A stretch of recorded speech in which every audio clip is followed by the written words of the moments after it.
Over in China, there's recently been a number of demonstrations and protests as citizens push back against the Chinese Communist Party and demand that Xi Jinping step down. Some protesters even demanding the end of the Chinese Communist Party entirely. And some outlets are reporting that this level of protest against the government hasn't been seen since Tiananmen Square, causing some to dub this Tiananmen Square 2.0. I'm going to summarize why people are revolting against the government in a rather vague way for the sake of keeping things brief.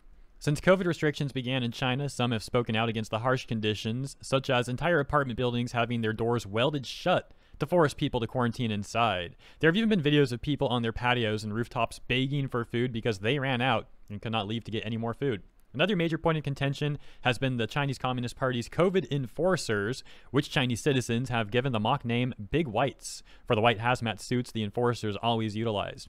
Many citizens have spoken out about the mistreatment from the Big White enforcers, and there's even video evidence of the Big Whites beating citizens and even animals in the streets of China.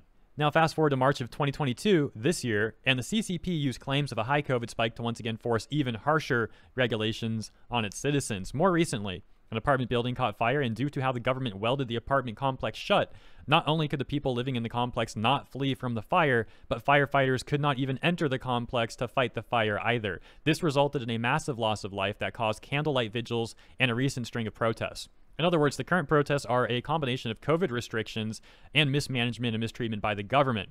Well, it turns out that the protests have worked, as the CCP has announced that they will indeed be easing COVID restrictions. However, citizens don't trust the government, understandably, and plan to continue protests. That said, many are aware of so-called traps that the Chinese Communist Party is setting up to capture protesters. As mentioned, this level of protest has arguably not been seen since Tiananmen Square. So the Chinese citizens who are protesting are literally risking their lives and speaking out against the Chinese Communist Party.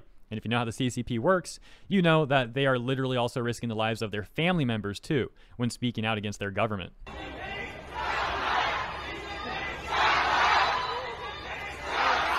Another thing to note, the Chinese Communist Party was obviously heavily trying to censor all of the protests, especially on their centralized apps like WeChat. However, it was just too big for them to control. So even the CCP's control couldn't stop people from speaking out this time, and for the news to spread internationally. On a quick side note, I recently saw English-speaking anime Twitter have a post go viral that was praising communism, and it's just interesting timing and kind of funny seeing English-speaking people from English countries praising communism while actual Chinese citizens living under the Chinese Communist Party are currently trying to overthrow their government. That seems like a really bad look, but go ahead, English anime Twitter, do your thing, I guess. In closing, I think a lot of people are concerned for the protesters, and as mentioned, while things are getting better, they still plan on continuing the protest and are concerned about the potential traps being set up by the government.